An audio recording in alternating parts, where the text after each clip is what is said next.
dengan gue Irda di Kampung Mainan, Blok M Square, lantai 3A. Dan sekarang gue berada di Romeo Diecast. Kalau teman-teman lihat nih, saat ini di sebelah sudah ada banyak mobil-mobilan. Ada Hot Wheels, ini pasti kesukaannya anak-anak banget ya. Kayaknya nggak cuma anak-anak ya, tapi sampai sekarang pun om, tante, kakek, nenek juga mungkin masih suka sama Hot Wheels ini ya, untuk koleksi gitu, untuk dipajang, jadi diliatin gitu ya, nggak lagi cuma sekedar main-mainin kayak anak-anak kayak gitu, tapi memang ini sudah jadi mainan yang memang dinikmati sama banyak orang, sama tua, muda, semuanya suka sama Hot Wheels gitu ya. Sampai kalau misalnya dilihat tuh, aku punya temen yang dia punya di rumah itu satu lemari itu isinya Hot Wheels semua. Saking dia sukanya sama Hot Wheels dan dia koleksi dari kecil. Nah, di sini nih di Blok M Square lantai 3A di Kampung Mainan ada satu toko Hot Wheels yang menjual Hot Wheels banyak banget ini. Namanya Romeo Diecast dan gue sudah bersama dengan Mas Riki. Halo Mas Riki. Halo Mbak Irda, selamat sore, selamat datang. Nah, ini Hot Wheels nih, mainan yang tadi aku bilang gak disukain cuma sama anak-anak aja, tapi juga sudah sampai om, kakeknya, mungkin bapaknya suka sama Hot Wheels ya. Jadi aku juga udah cerita juga nih, kalau aku punya temen itu yang memang dia punya satu lemari besar, itu isinya Hot Wheels semua, dan itu koleksinya dia bahkan dari dia masih umur setahun katanya, karena memang sudah suka banget sama mobil-mobilan, dan sampai sekarang dia masih koleksi Hot Wheels dari berbagai seri ya. Serinya Mario Bros lah, serinya apalah, banyak banget itu Hot Wheels. Nah, Mas Riki sendiri ini jual Hot Wheels karena melihat peluang banyaknya orang yang suka sama Hot Wheels, atau memang sendirinya nih suka sama diecast gitu? Kebetulan dari kecil juga memang udah doyan mobil-mobilan kecil ini. Saya juga kebetulan di rumah masih ada beberapa yang memang dari saya kecil, dari tahun 80-an itu saya koleksi. Lalu waktu sekolah, SMP, SMA masih tetap cari, sampai akhirnya pas kuliah agak berhenti nih. Mulai keracunan lagi tuh tahun berapa ya, 2008 saya lihat ada temen, dia posting, emang kayak gini ada dunianya nih, emang ada komunitasnya nih. Ya akhirnya saya kontak, bro ini Hot Wheels kayaknya keren nih, emang lagi ngetren lagi ya. Teman saya dengan excited banget, dia jelasin, wah gini bro, ini ada komunitasnya segala macam. Saya ikutan iseng beli dari 1 paket, 2 paket, 3 mobil. Akhirnya kok jadi banyak nih. Jadi akhirnya memang kalau dibilang satu lemari di rumah, ya udah pasti banyak. Karena saya sendiri pun di rumah masih ada 1 kamar kayaknya Hot Wheels. Wah, ini lebih keren lagi daripada temanku berarti ya. Kayak kalau temanku mungkin sudah mulai berhenti semenjak sudah menikah. Kayaknya udah, aduh, daripada kayak beli Hot Wheels mulu ntar diomelin sama istrinya gitu. Jangan-jangan dia punya tempat rahasia juga buat taruh Hot Wheels-nya. Jadi kebanyakan nih beberapa yang beli ini justru mereka kirim nggak ke rumah, ke kantor, supaya nggak dimarahin istri. Oke, baik. Nah, kalau gue kebetulan banget istri support, dia suka mobil, jadi memang kalau bisa ya belinya yang aku suka juga, yang Jeep. Jadi memang saling support kita. Jadi dapatlah klub ya. Jadi klub. Nah, tapi sebelum akhirnya jualan mainan kayak gini nih, sebelumnya Mas Riki kerjanya apa sih Mas? Dulu saya memang backgroundnya profesional, dalam artian memang kerja kantoran. Nah, tapi di tahun 2008 itu ketika mulai asik banget dengan mainan ini, saya tinggalin kerjaan. Dan memang ya kalau dibilang sayang ya, karena terakhir saya kerja itu Regional Finance Controller di Oil and Gas Company. Dan itu levelnya sampai Southeast Asia.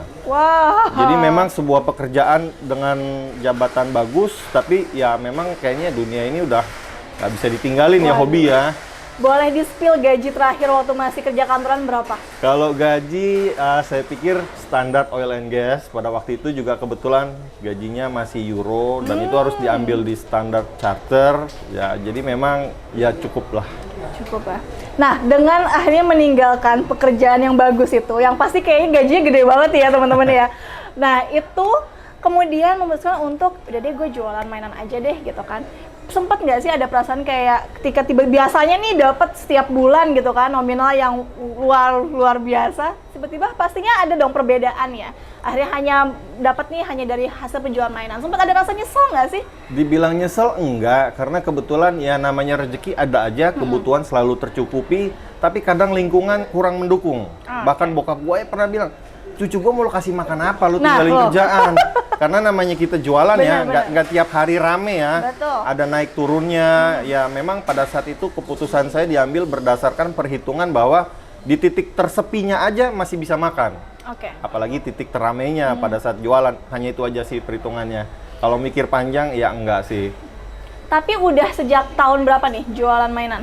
Jadi jualan itu nggak sengaja ya. Istri gua waktu itu komplain, kok banyak banget sih paket datang kamu nih. Kan ternyata Awalnya. juga komplain juga ya. Awalnya dikomplain gitu ya. Akhirnya gua iseng nih, udah kamu daripada di rumah ngoceh, ini ada dobelan, lu foto lu jual di toko bagus deh. Oke. Ternyata jalan nih, dari 1 paket, 2 paket laku, 3 mobil, 10 mobil. Kok bagus ya jualan gini ya ternyata ya. Nah itu awalnya. Jadi ketika pendapatan mainan ini udah mulai naik, udah cukup buat kebutuhan, itu saya putuskan, oke gue keluar deh dari kerjaan. Nah jadi dari itu ketemu komunitas, beberapa ada temen ngajak pameran, bareng Kavi ya waktu itu komunitas action figure. Nah ketemu ada Om Bujeng ngajakin buka toko di kampung mainan dulu di lantai 3A ya di sini. Itu kelihatan juga toko saya pertama di sana. Oke. Gitu. Berarti dari zaman masih toko bagus, udah lama sekali berarti ya? Lumayan ya 2010 mah ada kayaknya 2010 sih. ya ada ya. Sekarang mungkin beberapa orang mendengarnya cuma OLX ya, Ya, tahunya betul. OLX ya. Dari zaman toko bagus, artinya udah lama banget jualan. Soalnya dari 2010 sampai sekarang 2023. Berarti Ya. sudah 23 tahun. 13-an. 13 tahun kok 23. Ya. 13 tahun. Udah 13 tahun akhirnya dengan kondisi seperti itu dengan akhirnya memutuskan untuk resign, buka toko mainan aja dan akhirnya bertahan selama 13 tahun meskipun sempat tadi ya, Ya. orang tua kayaknya banyak yang nggak ngedukung karena berpikir bahwa ini kan mau dapat apa nih, mau dapat berapa nih dari sini. Ya. Nah, akhirnya bisa membuktikan 13 tahun ini Walaupun cukup panjang ya. cukup panjang Ya. prosesnya. Boleh tahu omsetnya berapa sekarang tiap bulan? Kebetulan ya memang kalau yang namanya usaha nggak selalu mulus ya, ada naik turunnya.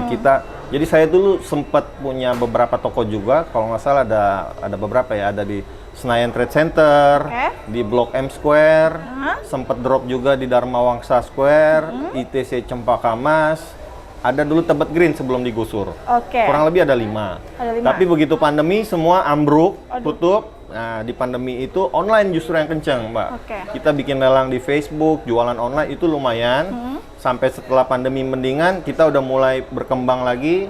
Ya, alhamdulillah sekarang ada sekitar 4 dan sudah dalam proses yang ke-5 toko nih. Oke. Jadi sekarang sih memang yang udah beroperasi ada 4 toko di Ada Jakarta. toko. On the way 5 ya? On the way 5, ya. Nah, dari 5 toko itu, dari 4 toko dulu deh yang Dari sudah berjalan. Omsetnya per bulan berapa? Pingin tahu dong, udah ninggalin kerjaan dengan gaji gede. Ya, sebetulnya itu rahasia dapur ya. Cuma memang bolehlah spill dikit. boleh. Memang karena mainan itu potensi bisnisnya besar sekali. Oke. Sebanyak orang sepele ya dengan mainan ya. Tapi kenyataannya yang memang menggantungkan hidup jualan mainan ini bukan saya aja, banyak. Banyak. Kalau saya pribadi 100 juta pun lewat. Serius? Ya, kurang lebih. Itu pendapatan kita bulan lalu lewat. Wah, 100 juta lewat, bisa bayangin kan berapa tuh? Lewatnya berapa lamanya nih? Sedikit? Banyak? Kita nggak tahu, 100 juta lewat. Oke. Lewat lah. Oke, makanya ya udah ya, ninggalin kerjaan kemarin gaji gede nggak ada apa-apanya ternyata ya.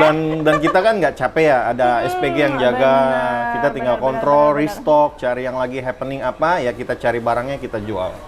Nah, oke, dengan kondisi perjalanan 13 tahun itu, dengan akhirnya bisa mencapai penghasilan yang tadi ya, Iya. ratusan juta itu, ada cerita menarik nggak sih selama perjalanan berjualan, kemudian sempat mungkin beli mainan di mana, ada kejadian-kejadian lucu apa segala macam yang mungkin bisa di-sharing sama teman-teman? Jadi yang unik dari bisnis diecast ya, bisa disebut nih mobil-mobil kecil ini, lebih susah nyari barangnya daripada jualnya. Oh iya? Ya, jadi biasanya dulu kami tuh sebelum pandemi biasa sama teman saya, kita hunting sampai ke negeri seberang, ke Hong Kong, nyari barang yang kira-kira di Indonesia tuh nggak banyak. Karena memang banyak diecast bersebaran, tapi yang memang variannya yang lucu-lucu itu nggak banyak. Yang langka-langka itu agak susah carinya.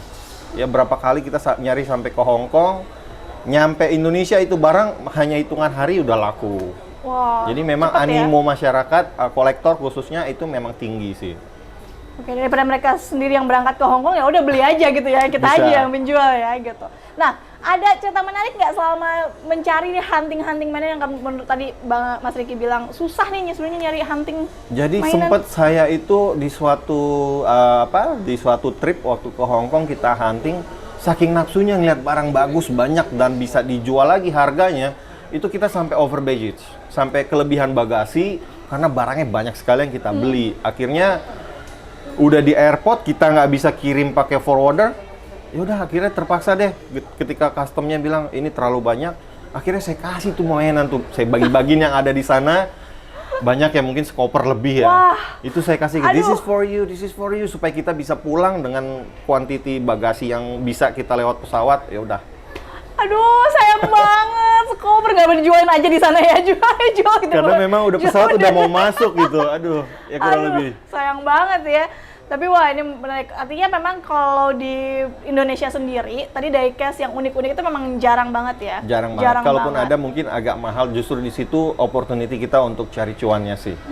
Nah, kalau di Romeo Diecast ini sendiri, harga mainan termahal yang dijual sama Mas Riki itu berapa? Yang dibilang termahal sekarang sih ada di 3 jutaan. Tapi ada satu transaksi yang sampai sekarang mungkin itu rekor sekali dan mungkin saya yakin tidak akan bisa terpecahkan lagi ya. Pernah sekali transaksi satu orang beli itu nilainya sekitar 83 juta, itu setengah toko saya habis. Wah, itu kolektor banget ya? Itu kolektor Dia banget. kolektor atau mau jual lagi nih? Jangan-jangan. Kolektor karena dia bilang dia hanya tunjuk, habis itu dia hitung berapa mas? 80. Saya hitung ya 83 juta Pak. Oke. Dia debit, habis itu tolong anterin ke rumah saya. Wow. Jadi ketika saya anterin ke rumahnya, mobilnya hanya 2. Ferrari dan Lamborghini. Begitu buka pintu, wah anjir ini mah mainan yang 20 juta aja dia taruh di pintu begitu aja saking banyaknya. Jadi ya kayaknya memang ini orang uangnya udah nggak kehitung lah. Wah, itu ya makanya ngabisinnya beli Hot Wheels, beli diecast gitu ya, mainan-mainan aja ya kayaknya ya, udah nggak berseri. Wah, ini luar biasa banget nih. Mas Riki, ada lagi yang mau di-sharing nggak nih Mas Riki?